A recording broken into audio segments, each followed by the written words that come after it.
This is the marijuana talk. I get people ranging from 14 to 30 coming in my office, and say my life's not going well. I'm getting depressed. I'm overweight. I'm not happy with my life, and they seem completely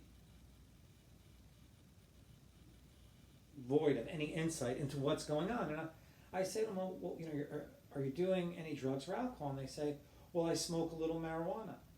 And I say to them, well, what does that mean, a little marijuana? And they say, well, I'm using this thing called wax, and I use the wax, I smoke it at night, and I play video games. So I'm saying to them, well, do you think that might be having an effect on your ability to function? No, I never get high during the day. And that's the answer I get across the board. And then I go through this whole educational thing. I've maybe said this to probably 1,000 people. I said, do you think that maybe the marijuana is sort of robbing you of motivation? And the answer is always no, I do a lot of stuff. I have a lot of stuff I do during the day. And I said, there's some interesting things about marijuana. I call it the nothing drug. Nothing happens when you do marijuana. And he goes, what do you mean? I have a life. I said, well, you go through the motions of life. When directed to do something, you can do it. But when of your own volition do you actually make something happen? When do you create something? I go, what else it does? It's such a benign drug, meaning it's physically and mentally, in some aspects, nothing happens. There's no crisis moment with marijuana, so you're never going to have a moment where, unless you get drug tested, anyone's going to be, you had a car accident or you had some terrible thing happen because of marijuana. Nothing's going to happen. You're going to sit at home and play video games and overeat. And he goes, you're right. And I said, also, the biggest thing I see with marijuana, it robs you of the insight. Once you're smoking marijuana, you don't realize what it's doing to you. You think everything is fine. And I said, also what marijuana does, it completely robs a young person, say 15 to 30, maybe everyone, but that population seems the most prone, or their life is in a position where not having any motivation or ambition at that point is the most destructive. An 80-year-old woman with cancer or rheumatoid arthritis, I don't think marijuana is going to affect her life as much as a 20-year-old man looking for a job. I said the marijuana and the concentrations you're using with this wax, that's what people are smoking now, is probably over 90% pure THC. And what it does, and I'm seeing it across the board with my patients, it robs people of creativity, memory, ambition, and desire, energy levels. And what it does, it usually isolates people. Because what people wind up doing is smoking at night, and when they smoke, they usually overeat, so they get out of shape. They usually, I would say, bar none, high fat, high sugar, high carbohydrate foods. Pizza, tacos, nachos, pretzels, cake, cookies, candies, all the wrong thing. Late at night, the worst time. And they all put on weight, and they all look pale because they wake up late, hungover from the marijuana, they don't get any sun, they don't get any exercise. So I give the same lecture over and over again. I said, unless you motivate to stop, the universe, or there'll be no message, except people complaining that you're doing nothing, there'll be no critical moment if you use marijuana where the universe or the world around you tells you you've got to stop, you're killing yourself. So you could live a lifetime. I had one person, he's 68 years old. He smoked marijuana his whole life. He did nothing his whole life. Somehow he got on disability. I don't even know if he deserved it. But he wasted a lifetime. He was in my office about a week ago, and he goes, I wasted my life. I have to stop marijuana.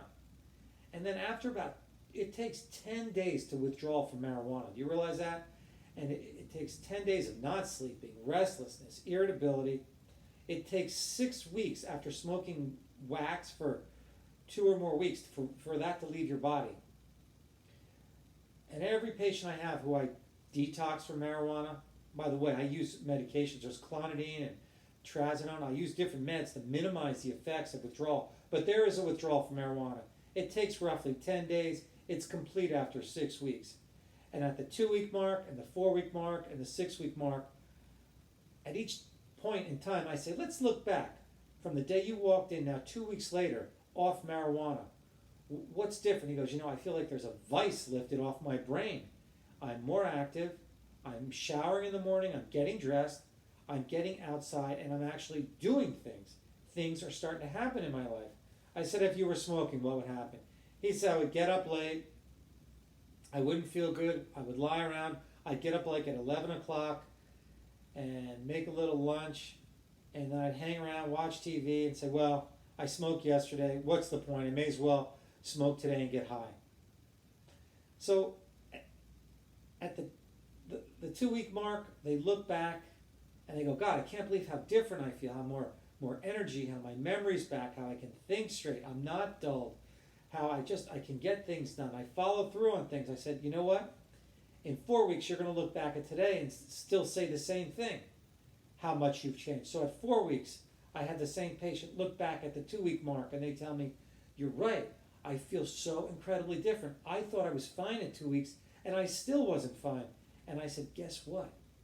At the 6-week mark, when the marijuana finally leaves your system, you're going to feel totally different again.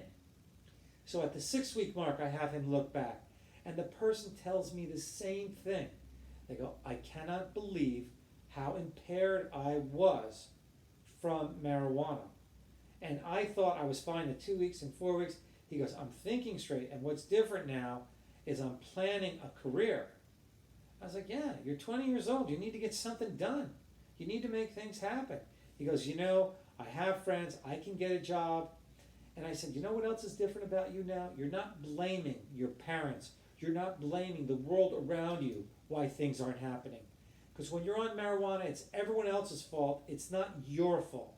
And only when you stop do you come to the conclusion, hey, I have to make things happen. I have to be proactive. I have to be the one to create opportunity. If I don't try, no one can try for me.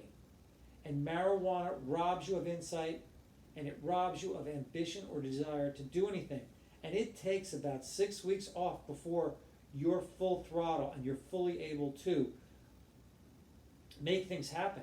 And it's interesting with marijuana because, as I call it, the nothing drug, you could spend a lifetime smoking with marijuana and no dramatic event will happen. And you will have gone through your life and you will have missed your life because it will have numbed the pleasures of your life.